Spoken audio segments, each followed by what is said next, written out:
Welcome to Decrypt, Asia's first blockchain and cryptocurrency podcast.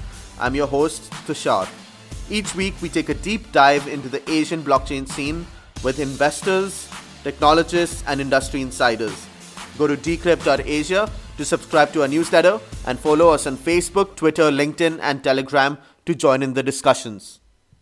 Hello, folks. Today, we will be speaking to Sukrit Khatri, an analyst and advisor at Kenetic Capital. Sukrit has over 8 years of wide-ranging experience in strategy, data analytics, and investment advisory.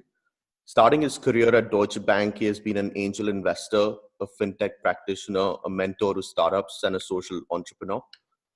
He recently joined Kenetic, where he's advising and guiding companies looking to perform token sales.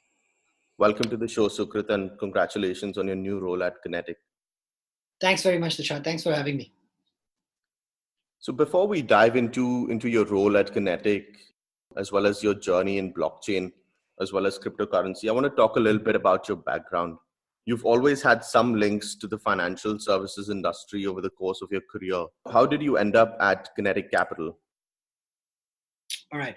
I actually was picked up by Deutsche Bank when I was in St. Stephen's College in Delhi in 2010. Deutsche Bank came to hire on campus, and they picked me up.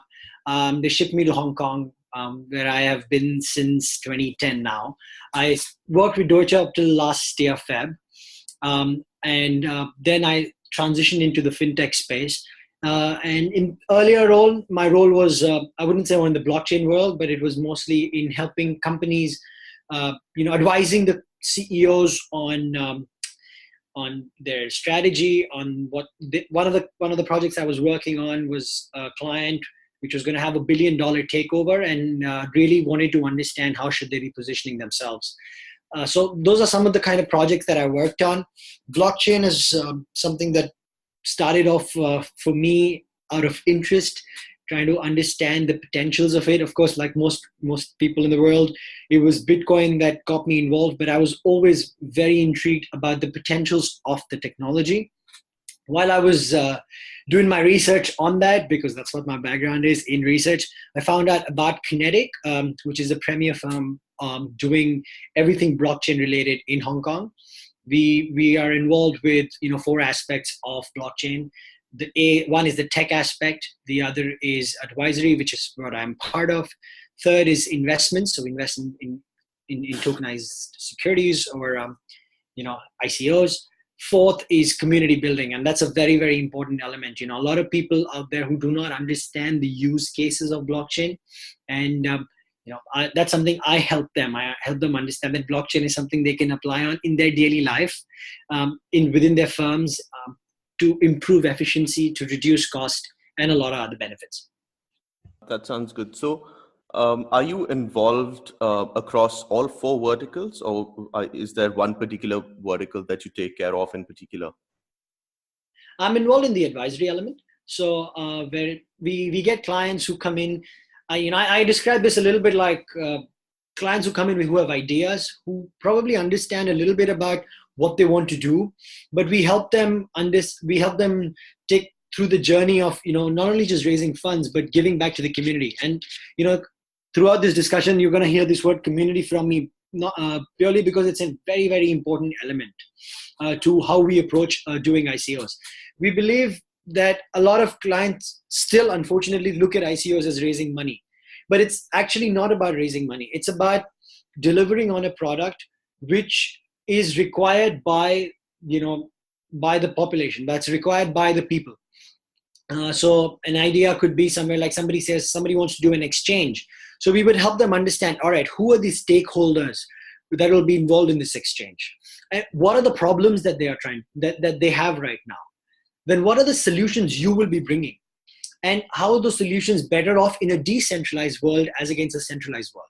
So it's about stringing that story together from the person who's coming up with the idea to the end user, who are all the specific stakeholders.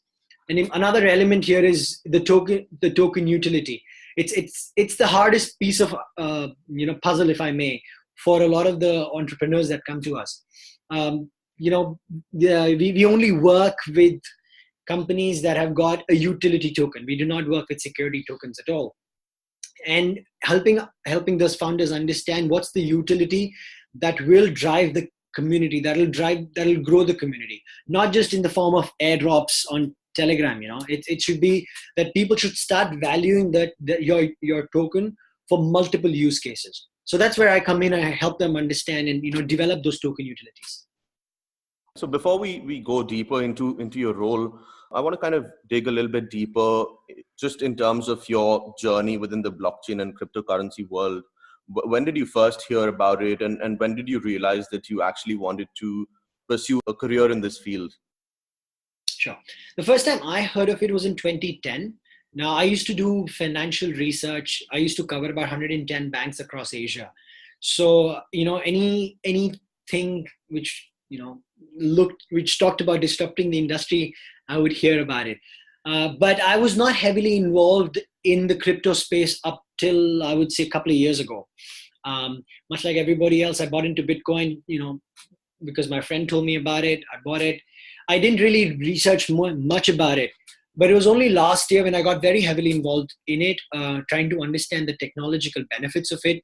And more importantly, something that comes very naturally to me is asking why do we even need it, and who are going to be the first users, what are going to be the impediments to the use of this technology.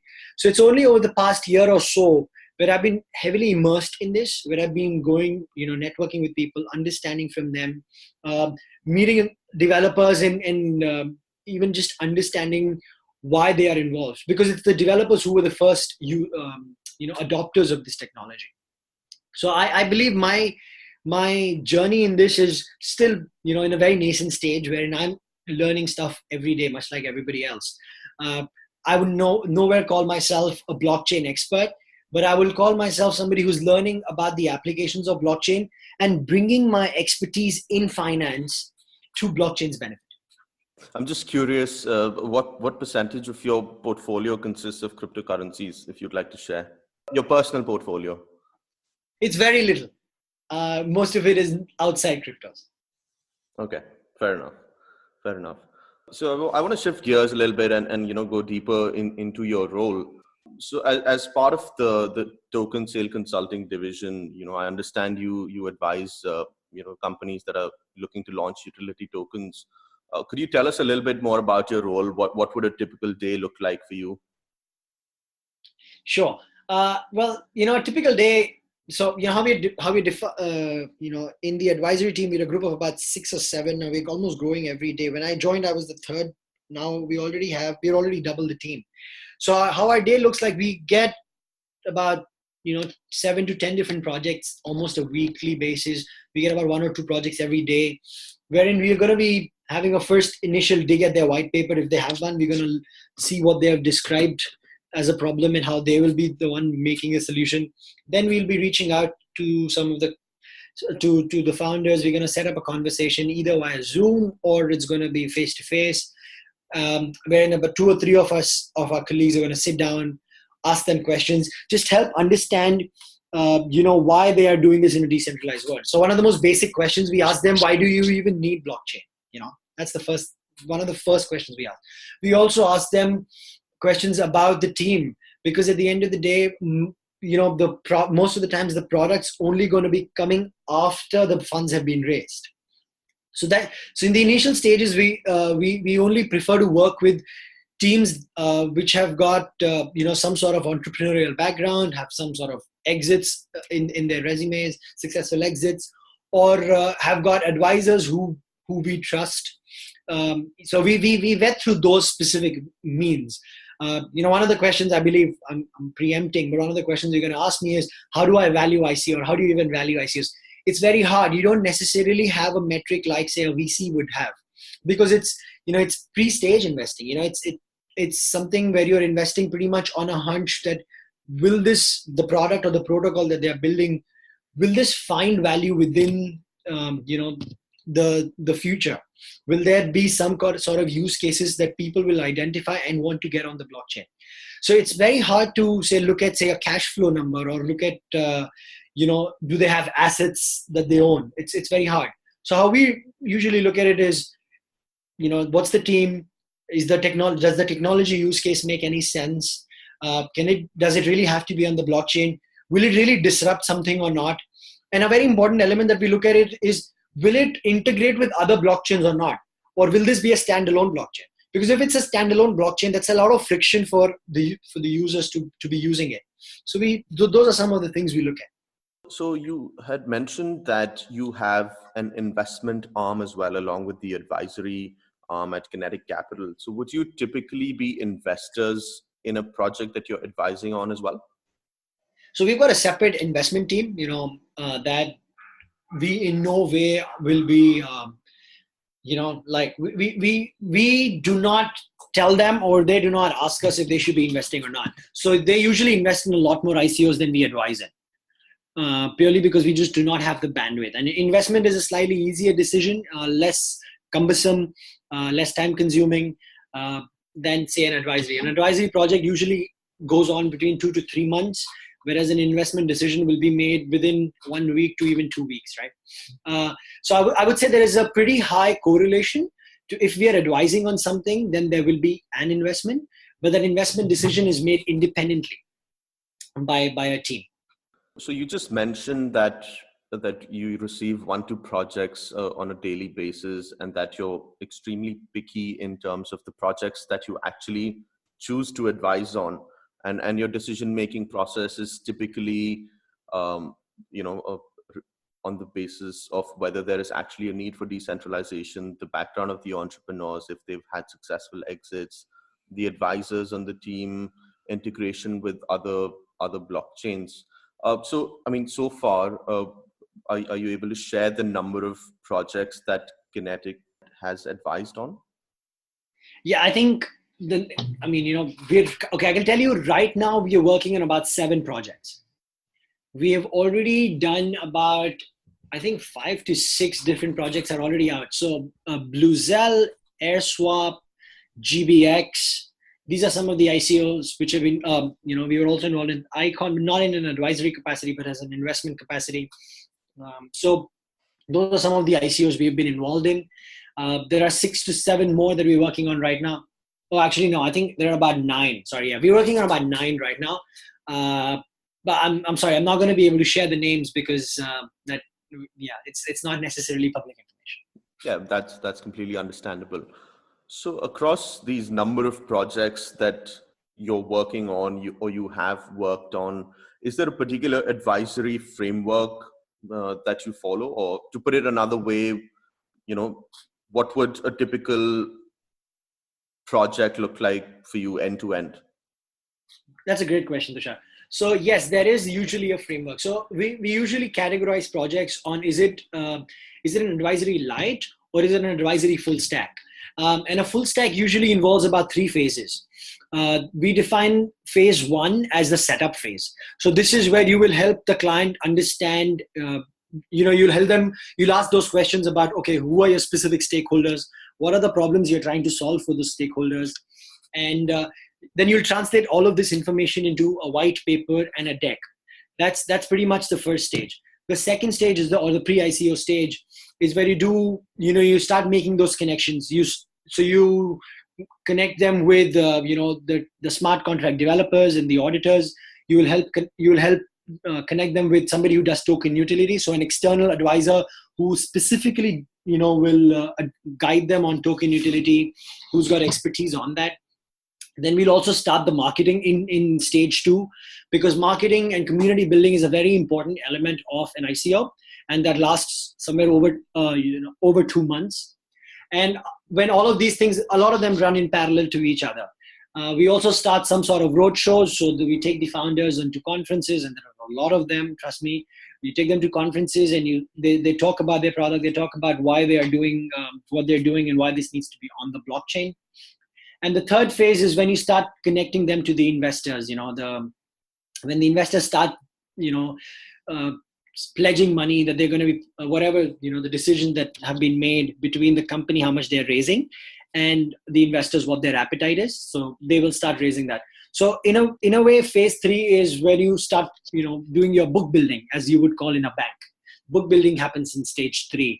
you already have decided on a specific date of what the public sale will be, and on that specific public sale date, the tokens are going to be given to the public. The tokens are going to be listed on the exchange, and the tokens will be given to the public within 7 to 14 days. So an end to end, as I said, the project can last between 2 to 3 months. That's a full stack.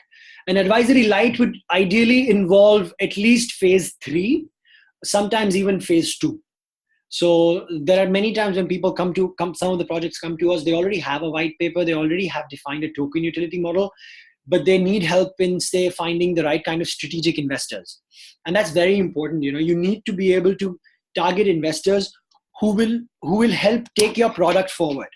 And that's one of the specific expertise that Kenetic has in this field, that we help cushion this an entire ICO round raising with investors that will be more like advisors.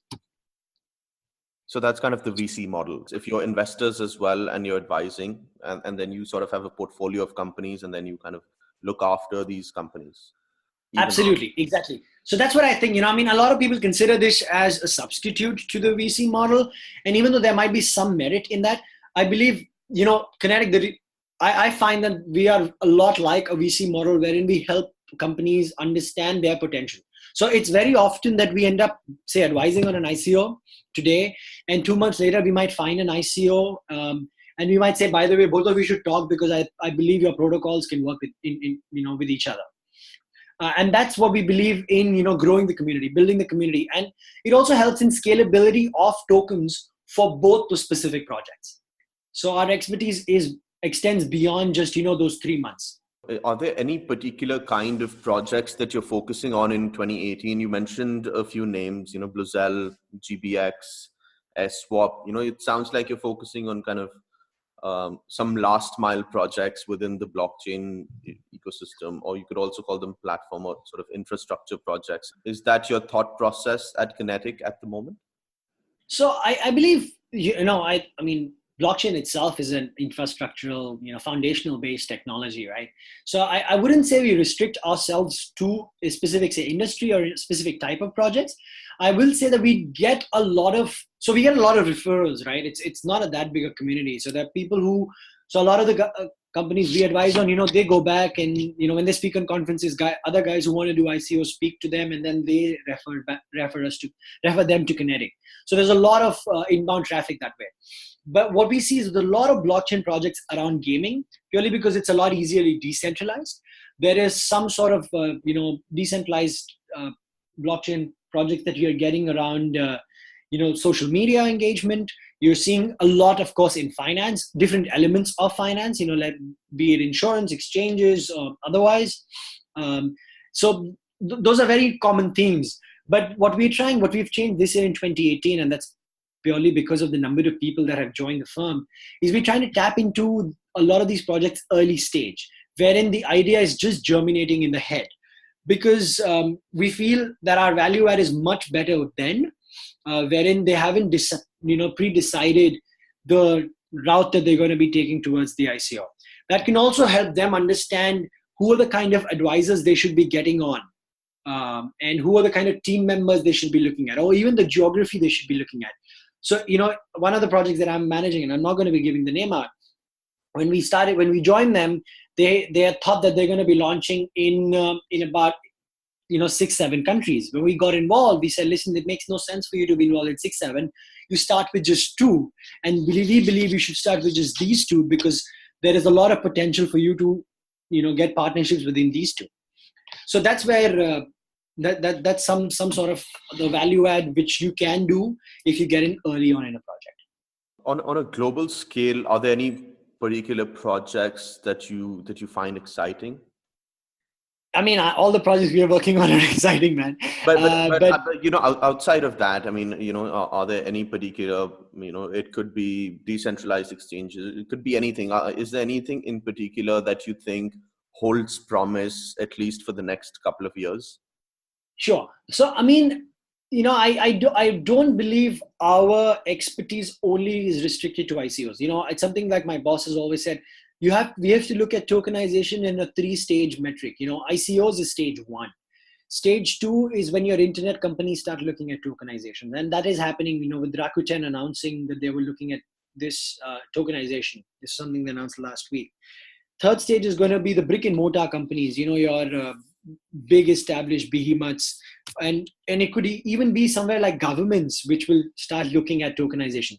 It's just recently I read about a government in the Caribbean, I think it's Antigua and Barbuda, which is actually looking at tokenization as an tokenization of some sort of assets. So those are something that we are very excited about, wherein there is a state-sponsored implementation of blockchain, because there's a lot of inefficiencies around state-centered usage of data currently. And because it's state-centered, there's that central point of failure exists. And we believe that governments in the future will be smart enough to eliminate that central point of failure and drive trust within the citizens. So I want to move to sort of a more personal question and more about, learning about the space in general. Do you have any go-to resources for news, research, or learning about blockchain and cryptocurrencies? Sure. When I started, it was pretty much, I use the internet, right? I mean, just search about blockchain. There's a lot of stuff out there. I have a presentation of my own as well, which I have collected from, I've collated inputs that I've got from about 25, 30 different websites. But, medium.com is a great way to follow people that are writing on blockchain. I think IBM has done a lot of work on the private blockchain side. I mean, I think a lot of the guys who are developers, if you want developer-based knowledge, you should follow what the Ethereum Foundation writes. Vitalik, of course, he's reduced now, but Vitalik is the one who started writing about it 2014, or maybe even earlier than that. So he's got about 120 different blog posts. So reading about that on that blog, those are some of the elements that I have used. But to me, I believe there is immense knowledge. Even if you're a 5-year-old or a 15-year-old or a 55-year-old, there is immense knowledge available just on the internet. All you have to do is start with Google search. Yeah. Yeah. I have, on several occasions, I have like hundreds of tabs open. Before we wrap up, I mean, you mentioned, kind of, smaller companies doing ICOs at the moment, and then, a shift towards internet companies starting to do it, and then, brick and mortar and governments starting to kind of do ICOs or do, some sort of activity within the blockchain space.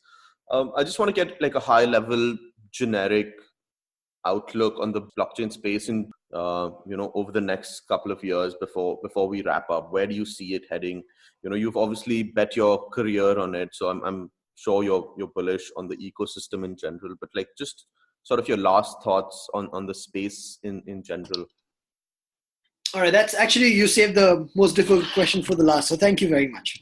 I believe, I don't get too overly excited or worried about things. So there are definitely risks. Regulation is one of the biggest risks. So, whenever I do my, blockchain introductory course, I tell people before blockchain gets adopted, there has to be a mindset change in society. There has to be a rules changed in terms of, regulators and government. And there has to be a greed change, if I may, in companies. And that's easier said than done. We'll have to all become ideal citizens for us to completely, totally develop and adopt a decentralized world. However, I do believe that private blockchain is something which will get adopted a lot quicker. And you're already seeing that. It's not just a hyperledger, but you are seeing the use of private blockchain in a lot of different companies. JP Morgan is running Quorum. I think HSBC is going to do something as well. Soon, Swift Network announced it as well, that they're going to be looking at it. So I believe private blockchain is something that is going to happen soon because it's a lower barrier to overcome. But before blockchain becomes our, go-to and end-all of everything, how our data is sourced, we'll have to ask ourselves a very important question. How do we value our data? Or do we even value it? See, today, you look at your computer or you look at your phone and you realize that there are companies out there that know everything about you. There is nothing called privacy. Whether your location is on your phone or not, but every time you check in Google, that information is getting stored with them, and they bombard you with advertisements. I believe in the future there's going to come a tipping point wherein citizens are going to feel that this has gone too far. There's going to come a point where everybody will start believing that they are the rightful owners of their data, and not companies and not governments. I.e., we will go into a world wherein there will not be a need for a centralized, organization to maintain our data. Now, it depends on you if you believe in that or not. If you believe, which side of the fence you sit on is for you to decide. I have already made my decision. I do believe that a decentralized world forces all of us to be at our best behavior. It's a trust-based society wherein we are all judged by how we respond to each other in all transactions. Now, these transactions need not be financial, as in the case of a Bitcoin. They can really be in terms of behaviors. We have to, in a lot of the ICOs, and I'm sorry, I'm going back there. In a lot of the ICOs, the kind of questions that we formulate or we ask the founders is, what is the best behavior you want from your stakeholders? How are you going to ensure that the stakeholders will be adding value, but they'll be adding value by doing the right thing, by not gaming the system? And we as humans, we are inherently always looking for shortcuts. We're inherently always looking for a quick buck. Yeah. And I don't see blockchain as that. So, to me, yes, I am pained by the idea that Bitcoin has been used by parties which are not necessarily, using it for the best financial use. But a completely decentralized framework does not allow us to stop them right now. So I do feel that over the next 3 to 5 years, we're going to slowly move from a completely centralized framework to a controlled decentralized framework. But the true end of a completely decentralized world will probably only happen 3 to 5 years down the line. Yeah, I think the question regarding data is definitely a very, very pertinent and interesting one. And we'll see how this plays out. So I know you're very busy, and even though it's a Sunday, you have to go. Any last comments from your end? Where can people follow you? Sure. No, firstly, Tushar, I think what you're doing is a great job. Just starting the discussion. I think it comes back to, wait for it, community. I really believe it's good that you're starting the discussion, to getting people involved. Actually, I was just on another call for about a couple of hours with a group of 7 people. We are starting something in India, and I'll give details of that to you in due course. We are trying to, build a society wherein we'll be creating content, but we'll also be finding solutions to problems like what happened in PNB. I believe blockchain could have solved it, and I wrote about that on LinkedIn. So LinkedIn is one place where people can get in touch with me. I don't believe in the concept of followers. I don't think we don't need followers. We need people who are leaders. We have a lot to learn from each other. So yeah. Please, if you've got listeners who want to get in touch with me, my name is Sukrit Khatri, Sukrit Khatri. Hit me up on LinkedIn if you have any questions, if you ever want to talk about, have ideas, or if you have, if you just want to learn about blockchain, just hit me up. I'm always there to have a conversation and learn from you. That sounds great, Sukrit. And, always happy to be involved and happy to help with whatever you're working in India. And I look forward to hearing more about it. On that note, let's end this interview. Thank you for taking the time out from your busy schedule to come speak with us, Sukrit. It was a pleasure having you on. Thanks, Tushar. All the best to you for your Decryptasia interviews. If you enjoyed this episode, please subscribe to this podcast on iTunes, Google Play, SoundCloud, or wherever you listen to podcasts. Like us on Facebook, Twitter, LinkedIn, and Telegram, and subscribe to our newsletter on decrypt.asia. This is your host, Tushar. Thank you for listening.